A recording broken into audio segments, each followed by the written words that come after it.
Bonjour à tous, j'espère que vous m'entendez bien. Écoutez, merci à tous d'être présents pour ce webinaire. L'objet de cette présentation, c'est de faire un petit peu le point d'actualité sur le nouveau règlement ANC 2020-01 qui va s'appliquer à compter de la clôture des comptes annuels au 31 décembre 2021 pour l'établissement des comptes consolidés. Cette présentation va durer à peu près 40-45 minutes. On fera ensuite, si vous le désirez, peut-être une session de questions-réponses de 10 minutes, un quart d'heure, le cas échéant, si vous avez des questions. Si on n'a pas le temps, vous pourrez éventuellement poser vos questions via le chat, les questions-réponses sur Zoom. On les collectera et puis on pourra vous répondre ultérieurement par mail si on n'a pas le temps de faire cette session de questions-réponses dans le cadre de cette présentation. Alors, juste petite information également, cette session va être enregistrée, comme ça, de manière à ce que vous puissiez éventuellement la revoir, parce qu'elle sera ensuite mise en ligne sur le site du cabinet et sur notre page LinkedIn. Donc, vous pouvez la revoir et éventuellement la repartager avec d'autres personnes si vous le souhaitez. Voilà. Écoutez, je vous propose sans plus attendre de démarrer cette session. Alors, juste... je me présente brièvement, donc Gwenolé Lebert, je suis associé responsable de l'équipe révision de la ligne de service révision consolidation au sein du cabinet Acanexia.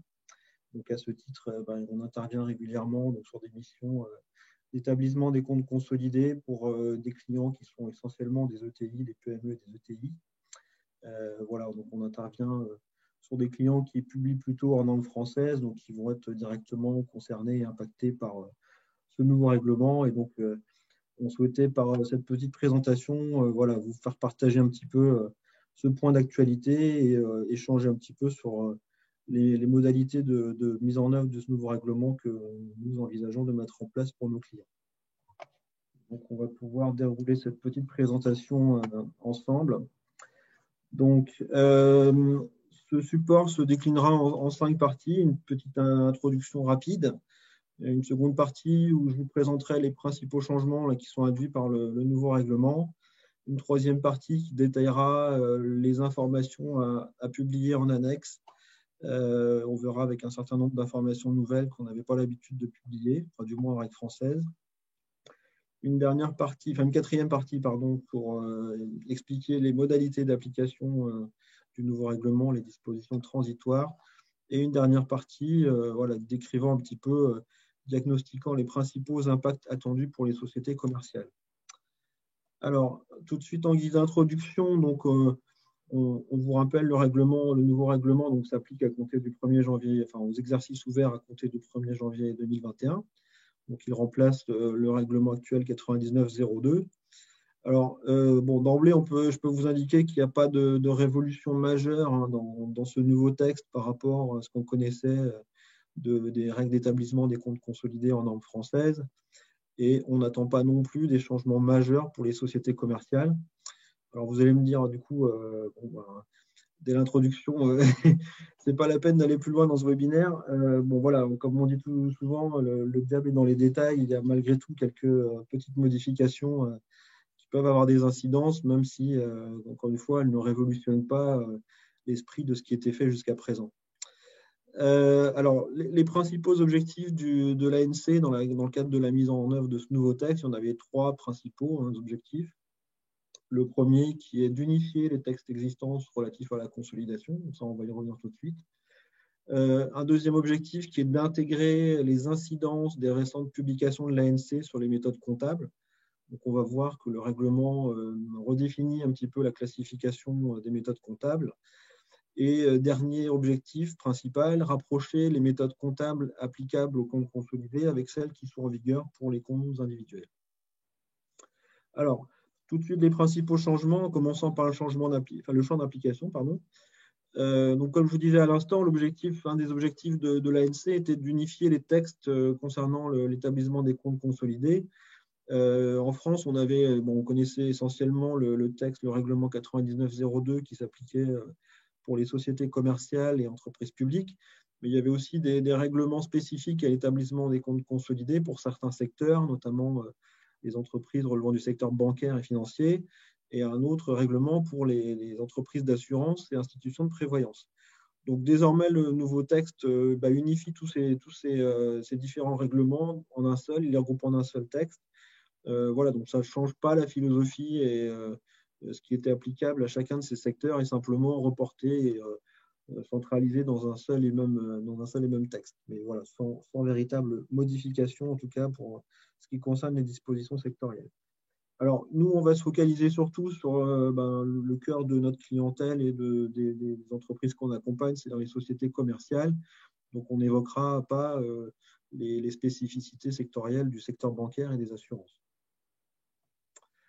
Alors, je vous ai dit, un deuxième objectif de l'ANC était aussi de redéfinir les méthodes comptables et en tout cas d'avoir des définitions qui soient plus en adéquation avec les évolutions récentes qui ont été mises en œuvre au niveau des comptes individuels. Donc, le nouveau règlement sur les comptes consolidés va classifier les méthodes comptables en 3 catégories. Une première catégorie qui va porter sur les méthodes comptables qui sont applicables aux comptes individuels, avec, pour certaines d'entre elles qu'on va voir tout de suite, des possibilités de choix d'options comptables ou de méthodes comptables alternatives. Donc, on va voir que ces alternatives, ces options seront également valables pour les comptes consolidés. Une deuxième catégorie de méthodes comptables qui vont être les méthodes comptables obligatoires dans les comptes consolidés et une dernière catégorie qui seront les méthodes comptables optionnelles.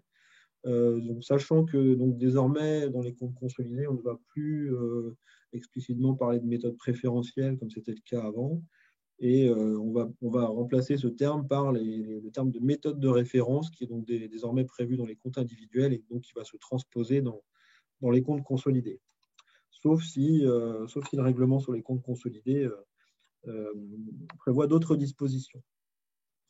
Alors, le premier point, c'est un rappel des méthodes comptables qui sont applicables dans les comptes sociaux. Là, on vous a répertorié les différentes méthodes sur lesquelles il y a des choix, des options possibles dans les comptes individuels. Donc, si on les rebalaye rapidement, les subventions d'investissement, on a la possibilité soit de les constater immédiatement au compte de résultat lorsqu'elles sont perçues, soit de les étaler en compte de résultat au rythme des amortissements d'immobilisation qu'elles financent.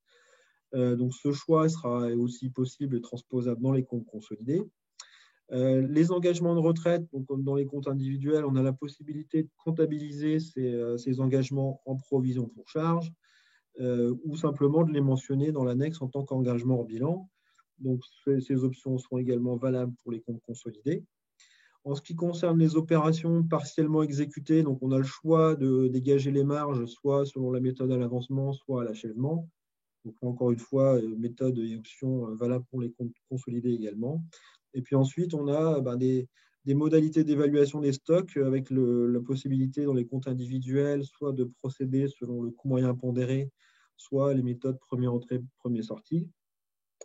En ce qui concerne les charges de gros entretiens et grandes révisions, donc 2 alternatives également, soit les constater sous forme d'une provision pour charge, soit adopter l'approche par composants et constater ces composants à l'actif. Et dernier sujet, donc les primes d'options et report déport, ça c'est sur les opérations de couverture, donc avec 2 options possibles, soit l'étalement au résultat sur la période de couverture, soit différer les incidences de ces primes et reports déport et les constater ensuite au résultat de manière symétrique à l'élément couvert. Voilà, donc ça c'est pour les méthodes qui sont valables pour les comptes individuels, mais qui sont avec les mêmes options qui sont également à disposition dans le cadre de l'établissement des comptes consolidés. Alors, un nouveau champ donc, de méthodes, une redéfinition plus exactement des méthodes comptables dans les comptes consolidés. On a un certain nombre de méthodes qui sont ou qui deviennent obligatoires dans les comptes consolidés. C'est le cas notamment, par exemple, de l'inscription à l'actif des contrats de crédit-bail et également l'étalement des primes d'émission, primes de remboursement et frais d'émission d'emprunt. Alors, auparavant, dans le règlement 9902, c'était des méthodes préférentielles. Donc, désormais, il n'y a plus d'options possibles. C'est une application obligatoire de ces méthodes. 2 autres méthodes qui étaient auparavant optionnelles qui deviennent obligatoires, ça concerne la comptabilisation des frais d'établissement en charge. Avant, on avait possibilité de les activer, de les maintenir à l'actif en consolidation. Ce n'est plus possible.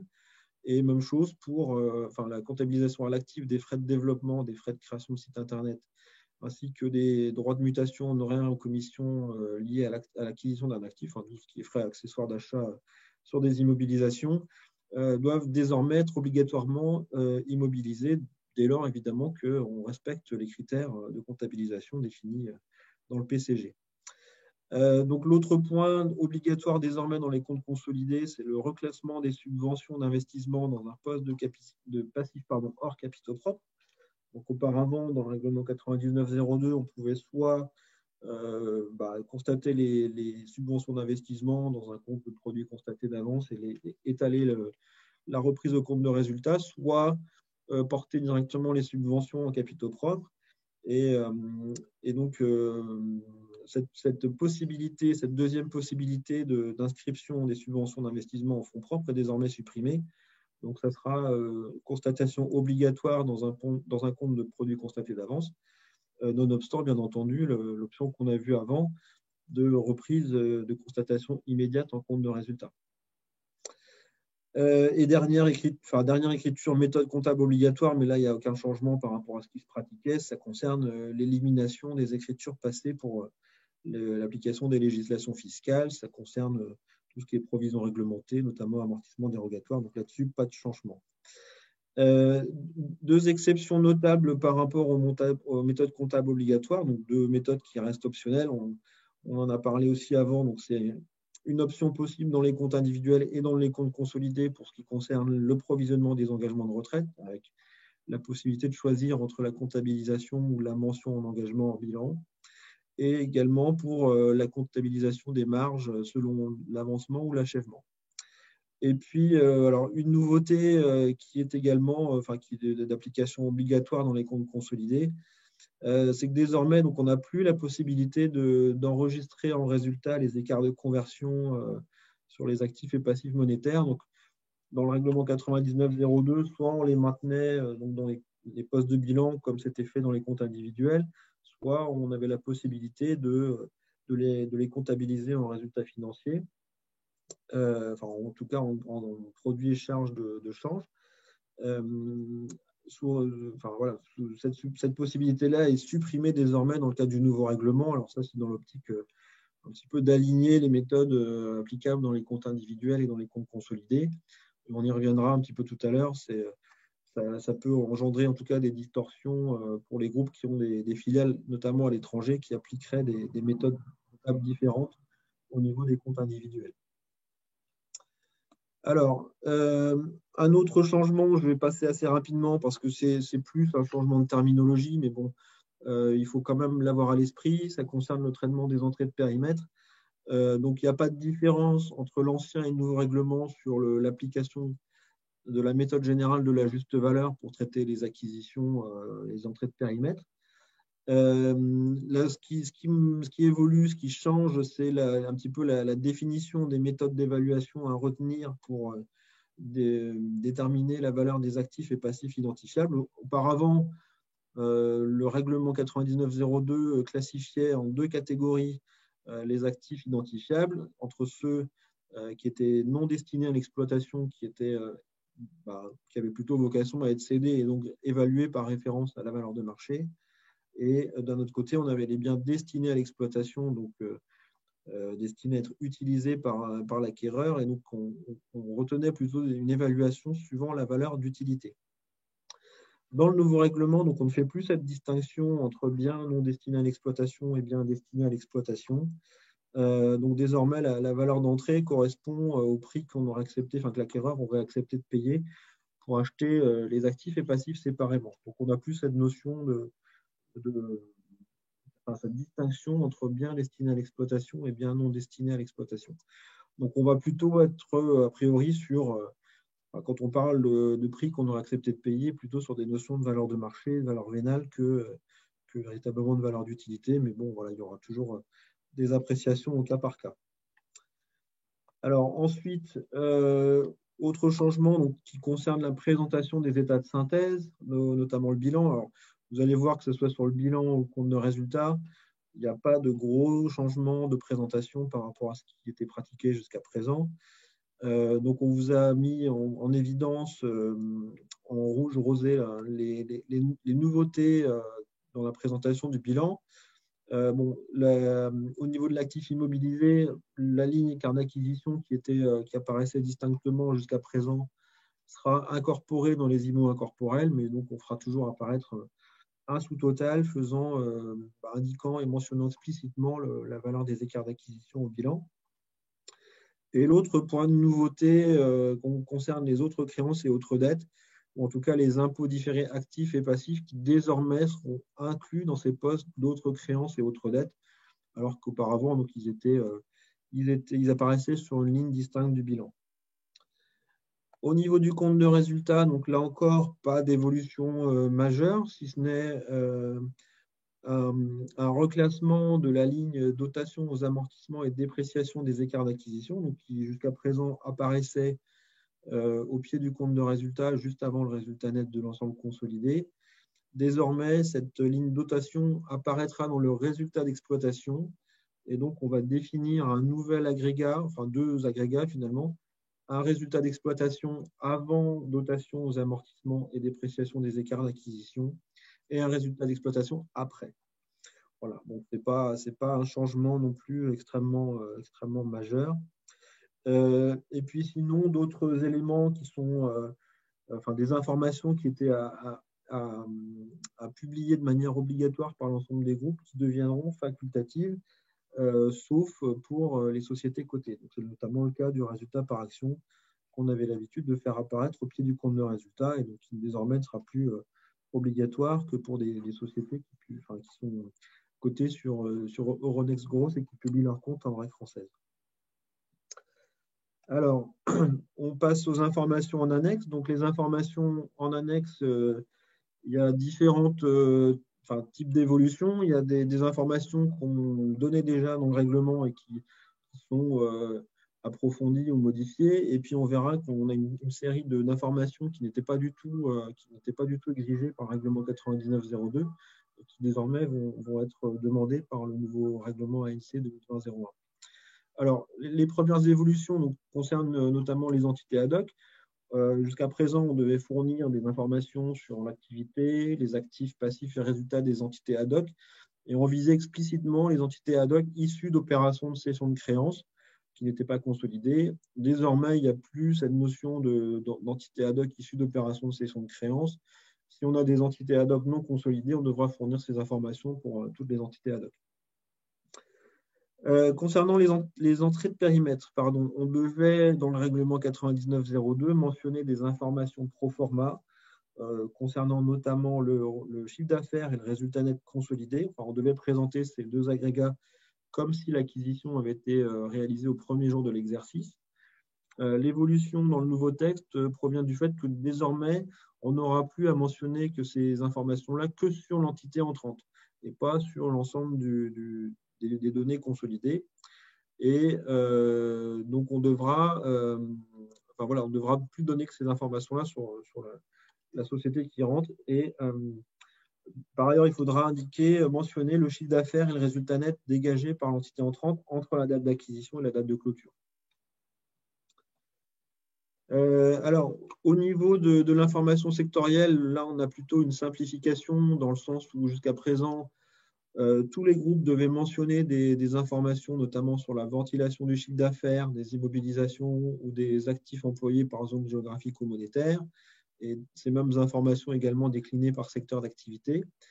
Désormais, donc, cette information sectorielle ne sera plus à fournir que par les entreprises cotées sur Euronext Growth. Donc, les entreprises non cotées n'auront plus à fournir cette information sectorielle. Voilà, ce qui est plutôt une bonne chose parce que dans l'ensemble, c'est toujours des informations qui n'étaient pas toujours très simples à construire de manière fiable pour des PME ou des ETI. En ce qui concerne les tests de dépréciation des écarts d'acquisition, donc là, on est plutôt dans la tendance inverse avec un renforcement des informations à publier. Donc, le texte actuel stipulait simplement qu'on devait mentionner les modalités de mise en œuvre des tests de dépréciation, mais sans fournir plus de précision. Désormais, donc, le nouveau texte est beaucoup plus explicite et va demander de publier des informations sur les modalités d'affectation des écarts d'acquisition aux actifs ou groupes d'actifs. Donc là, on parle On est sur la notion d'unité génératrice de trésorerie qu'on connaît dans le cadre du référentiel IFRS. Donc là, on va être sur la même notion et on doit également donner des informations assez précises sur les hypothèses principales utilisées dans le cadre du test, ainsi que des informations sur la sensibilité du test aux hypothèses retenues. Donc là, on est sur un niveau d'information qui est plus sensible que les groupes qui établissent des comptes en IFRS ont l'habitude de publier, mais qu'on n'avait pas l'habitude de faire, de pratiquer en règle française. Donc c'est une évolution assez importante dans le cadre de l'information à publier en annexe.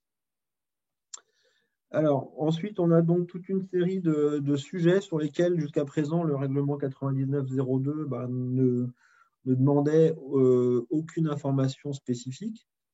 Désormais, ce n'est plus le cas dans le cadre du règlement ANC 2020-01. Donc, par exemple, si on prend les immobilisations incorporelles issues d'un regroupement d'entreprises, donc là, on vise les actifs qu'on aurait identifiés dans le cadre d'une entrée de périmètre. Donc, dans le cadre des travaux d'affectation de l'écart d'acquisition, si on a reconnu des actifs incorporels type marque, relations clients, technologie, etc., on devra donc fournir, indiquer la valeur brute et les amortissements spécifiquement de ces actifs, indiquer leur durée d'utilisation, indiquer des modalités d'amortissement ou de mise en œuvre du test de dépréciation. Bon, de manière simplifiée et schématique, ça reviendra quelque part à publier un tableau de variation des immobilisations et des amortissements ciblés sur ces actifs spécifiques. Et de la même manière, on aura aussi le même type d'informations à produire sur les contrats de crédit bail, donc en faisant apparaître explicitement les montants, les valeurs, le suivi de la valeur des actifs et des amortissements de biens financés en crédit bail, et également le pendant inscrit en dette, ainsi qu'une analyse de la variation de la dette entre l'ouverture et la clôture. Alors, une autre information nouvelle qui va concerner la contribution des entités mises en équivalence. Pardon. La contribution des entités mises en équivalence. Donc, désormais, il va falloir indiquer l'activité de ces entités mises en équivalence et mentionner aussi les contributions qu'elles ont dans les postes d'actifs consolidés, donc décliner le poste titre mis en équivalence et les postes de passifs hors capitaux propres consolidés dans la contribution aux capitaux propres et aux résultats. Donc là, encore une fois, c'est des informations sur lesquelles on est plutôt habitué à publier dans le cadre des normes IFRS, mais on l'était un peu moins dans le cadre des règles françaises. Autre sujet donc, qui concerne les écarts de conversion en capitaux propres. Donc, désormais, il va également falloir indiquer en annexe une analyse des écarts de conversion qui résultent de l'intégration des filiales étrangères dans les comptes consolidés, en précisant notamment les écarts de conversion qui seraient dégagés par des filiales de la zone euro qui détiendraient des participations à l'étranger. Alors, dernier élément d'évolution au niveau en tout cas des principales évolutions au niveau des informations en annexe, ça concerne les engagements de retraite. Donc, à l'heure actuelle, le règlement 9902 ne donnait pas spécifiquement de précision sur les informations à fournir. Désormais, le règlement ANC 2020-01 est beaucoup plus explicite et donc nous demande de publier des informations sensiblement équivalentes à ce qu'on publie également dans le cadre du référentiel IFRS, avec des éléments que les groupes avaient l'habitude de divulguer, de publier et d'autres moins. L'indication de la méthode comptable retenue pour le groupe pour comptabiliser ses engagements de retraite, avantages similaires, en général, il n'y avait pas de problème à dire qu'on comptabilisait ou qu'on mentionnait en engagement en bilan. Indication de la méthode utilisée pour la comptabilisation des écarts actuariels, ça c'est nouveau. La description générale des types de régimes, donc ça en général c'était une information qui était donnée par les groupes. Ce qui est un petit peu nouveau, c'est la description éventuellement des actifs de couverture lorsqu'on a des contrats d'assurance de couverture des engagements IFC notamment. L'indication de la valeur retenue pour les principales hypothèses actuarielles, donc ça, taux d'actualisation, taux d'augmentation des salaires, taux de turnover, etc. En général, ces informations-là étaient globalement plutôt publiées dans les comptes actuellement. Ce qui est nouveau, en revanche, c'est la présentation de l'évolution de la provision lorsqu'elle est comptabilisée dans les comptes consolidés. désormais. Donc, il faudra avoir un tableau de rapprochement entre la provision à l'ouverture et à la clôture, mais qui fasse apparaître les éléments, qui fasse ressortir les écarts actuariels, les coûts des services passés, et notamment l'évolution des actifs de régie. Donc ça, c'est des informations qu'on n'avait pas forcément l'habitude de publier en règle française, qui sont un point de nouveauté. Donc on verra dans les parties suivantes qu'il faudra organiser éventuellement, si c'est significatif, le processus de collecte des informations pour être en mesure de publier l'information en adéquation avec le nouveau règlement, sachant que généralement, ce type d'information est plutôt géré de manière extra-comptable que directement dans les outils. Et dernier sujet, donc la description des principaux événements de l'exercice, s'il y en a eu et qui auraient pu affecter éventuellement les régimes d'avantages au personnel. Voilà bon, pour les informations en annexe. Donc, une quatrième partie assez rapide donc pour vous indiquer les modalités d'application du nouveau règlement, notamment les dispositions transitoires.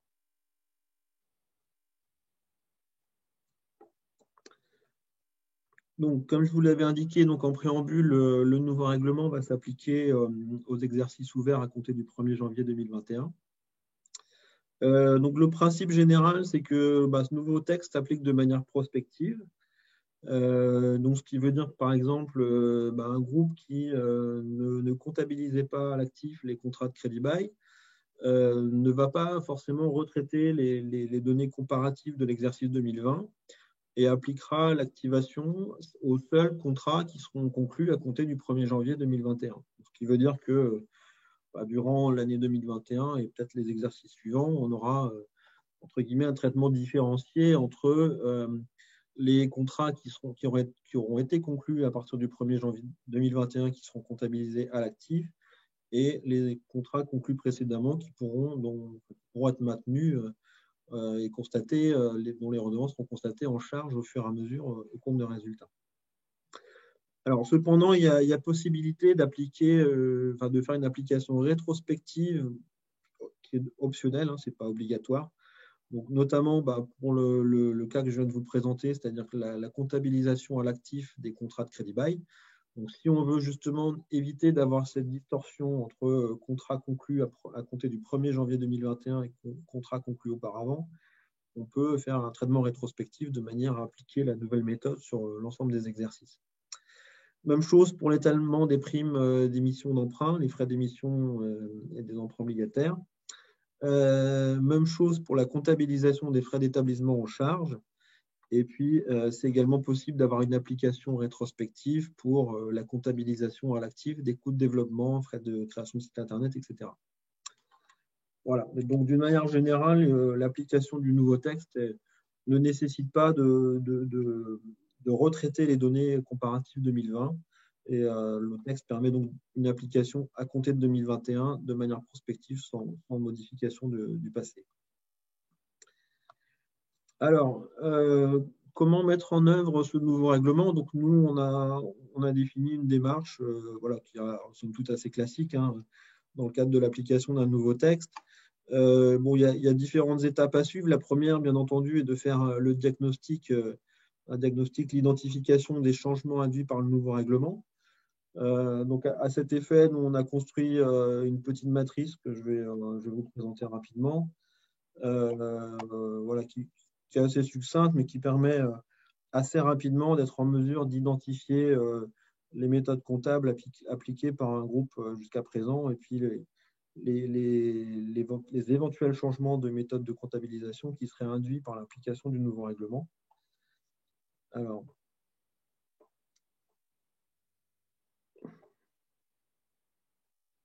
voilà. Bon, c'est une feuille de travail assez simple. Voilà, donc on redécline ici dans la partie gauche un petit peu les différentes thématiques sur lesquelles potentiellement il y a des changements entre l'ancien règlement et le nouveau règlement. On rappelle le traitement qui était appliqué dans le cadre du référentiel 9902, le traitement qu'il est possible ou qui doit être appliqué dans le cadre du nouveau référentiel, et puis ensuite des questions-réponses pour voir si effectivement il y a une modification à opérer, si elle doit être faite, de quelle manière, soit prospective, soit rétrospective.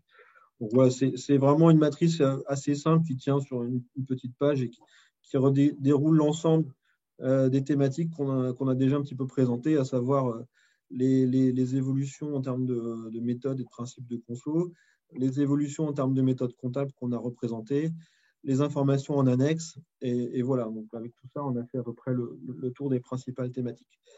Voilà, donc c'était juste pour vous donner un exemple de matrice qui peut être faite. Voilà, bon, après, si vous souhaitez qu'on vous la mette à disposition, n'hésitez pas à me recontacter par mail, on pourra la partager avec vous bien volontiers. Une fois qu'on a fait cette phase de diagnostic, donc il y a une deuxième étape qui va être d'évaluer l'impact chiffré des engagements, des changements, pardon, si jamais il y en a. Bon, a priori, donc on va revoir un petit peu dans la dernière partie les impacts attendus, mais on n'attend pas forcément des choses très significatives de l'application de ce nouveau texte.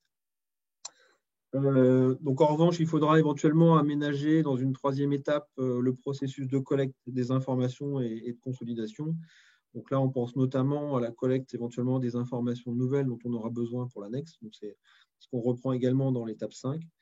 Et donc l'étape 4 consistera bien entendu à mettre les outils de consolidation en conformité avec le nouveau référentiel. Bon, cette étape 4, dans l'absolu, elle ne pose pas vraiment de difficulté.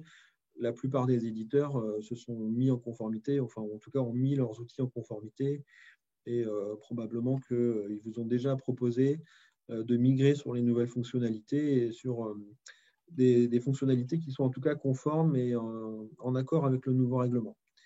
Et donc, la dernière étape, évidemment, c'est d'adapter le format des états financiers. Donc, on a vu qu'il n'y avait pas de changement extrêmement lourd et significatif. Donc, c'est relativement simple à gérer, mais avec un point d'attention quand même sur l'annexe, puisqu'on a vu qu'il y avait, dans ce cadre-là, des informations nouvelles à publier et qui nécessiteront probablement alors soit d'adapter les outils comptables pour collecter l'information nécessaire au sein de ces outils, soit d'organiser une collecte extra-comptable en parallèle des informations qui seront centralisées dans l'outil de consolidation. Alors, dernière partie, on a essayé de réfléchir un petit peu sur les impacts attendus pour les sociétés commerciales, en repassant un petit peu en vue les principaux sujets qu'on a vus, et puis d'essayer d'avoir une estimation a priori de ce qui pourrait être impactant ou pas pour les groupes, les sociétés commerciales. Alors, en termes de méthode comptable, tout ce qui est nouvelles méthodes obligatoires, comme l'inscription dans l'actif des contrats de crédit bail et l'étalement des primes d'émission, primes de remboursement, frais d'émission d'emprunt, on attend assez peu de conséquences majeures de ces applications, puisque dans les faits, on constatait que beaucoup de groupes appliquaient déjà ces méthodes-là, notamment pour ce qui concerne le contrat de crédit bail. Beaucoup de groupes, notamment qui faisaient appel à des financeurs. La plupart des financeurs demandaient à ce que les groupes publient cette information ou qu'elle soit à minima, si les contrats n'étaient pas comptabilisés à l'actif et la dette au passif du bilan. Les financeurs demandaient à minima qu'il y ait une information en annexe sur ces éléments. Donc, en général, les groupes sont déjà préparés sur ce type de changement, y compris s'ils n'appliquaient pas la méthode préférentielle. Alors, même chose ensuite pour les nouvelles méthodes obligatoires, donc, que sont la comptabilisation des frais d'établissement en charge. En général, on voit les groupes qui ont ce type de sujet, les montants sont en général assez peu significatifs, donc on n'attend pas d'impact majeur là-dessus. Idem pour la comptabilisation à l'actif des frais de développement, frais de création de site internet, etc. Dans la mesure où, en général, il n'y avait pas de distorsion, très rare qu'on constate des distorsions entre ce qui était opéré dans les comptes individuels et les comptes consolidés.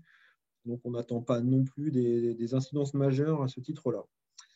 Un sujet qui est un petit peu plus impactant pour les groupes qui bénéficient encore de subventions d'investissement, c'est la suppression de la possibilité d'inscrire les subventions directement en capitaux propres. Bon, ça pouvait être utile pour des groupes qui avaient besoin de renforcer leurs fonds propres.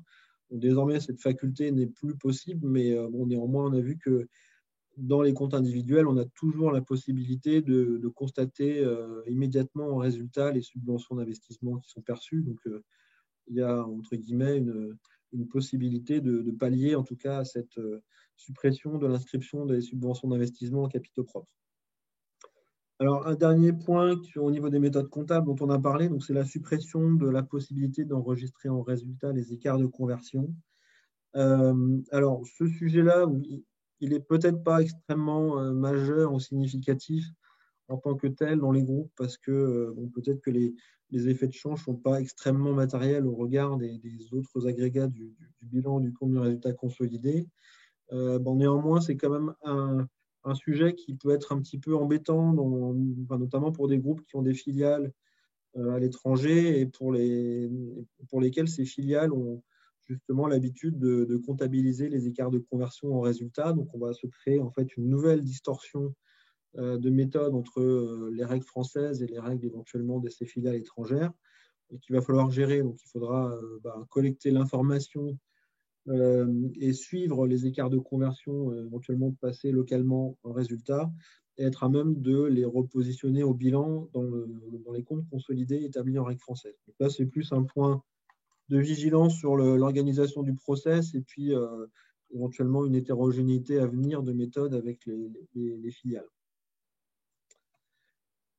Autre changement au niveau des principes comptables, je ne l'ai pas évoqué avant, mais donc il y a quand même deux évolutions, deux modifications qui sont quand même assez importantes au niveau du référentiel ANC 2020-01. C'est la suppression de deux principes qu'on connaissait bien. Le premier qui est la prédominance de la substance sur l'apparence. Pardon. Bon, sachant que donc, ce premier principe pouvait éventuellement porter sur des sujets tels que la comptabilisation de contrats de location, notamment dans les configurations de montage de financement structuré ou des choses comme ça, pour lesquelles on pouvait y avoir éventuellement des sociétés intermédiaires dans le cadre du montage dont le traitement n'était pas toujours extrêmement clair sur entité ad hoc, pas entité ad hoc, entité à consolider ou pas. Donc, sur autres sujets sur les emprunts, sur les contrats à long terme, et puis donc sur la détermination du périmètre de consolidation. Donc, a priori, ce n'est pas un sujet cette suppression, en tout cas, de la mention de la prédominance de la substance sur l'apparence, ne devrait pas amener les groupes à changer fondamentalement de pratique. On voit que ça pouvait impacter notamment certains secteurs comme l'immobilier qui pouvaient être amenés à réaliser des opérations, par exemple, au travers de sociétés de projets, type GIE, des indivisions, etc., ou des sociétés en participation. Donc, ce type de problématique, mais en tout cas, on ne s'attend pas à ce que les groupes changent fondamentalement leurs pratiques au niveau des comptes consolidés, malgré la suppression de cette mention.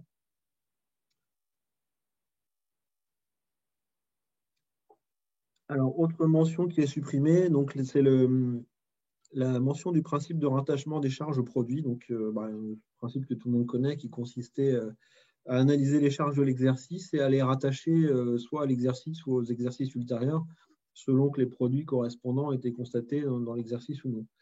Donc ça, même chose, cette mention-là, elle est supprimée dans le nouveau règlement, mais on n'attend pas de véritable changement de pratique dans les faits. Alors, au niveau des changements sur la présentation des états de synthèse, donc on l'a vu, les modifications sont quand même assez mineures et assez marginales, hormis le reclassement des dotations aux amortissements d'écart d'acquisition en résultat. Donc, les groupes qui ont pris l'habitude de poursuivre les plans d'amortissement pour les écarts d'acquisition antérieurs à 2016 seront dans l'obligation de présenter un sous-agrégat de résultats d'exploitation avant et après dotation aux amortissements d'écart d'acquisition. Mais bon, ça reste quand même un enjeu assez peu impactant d'un point de vue organisationnel. Au niveau de l'information en annexe, donc là, on a vu qu'il y a quand même pas mal de nouveautés. Alors, il y a quelques mesures de simplification qu'on a vues, comme par exemple le résultat par action qui ne sera plus à publier ou l'information sectorielle.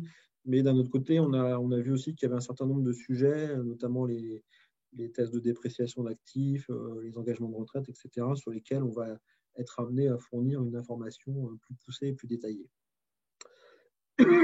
Donc là-dessus aussi, un impact plutôt en termes d'organisation, de la collecte des informations nécessaires pour l'application et la préparation des annexes dans le cadre de ce nouveau référentiel ANC 2020-01. Bah, écoutez, je vous propose de terminer cette session. Je vous remercie d'y avoir assisté et donc on reste à votre disposition si vous souhaitez nous joindre pour des compléments d'information. Bonne fin de journée à tous. Au revoir.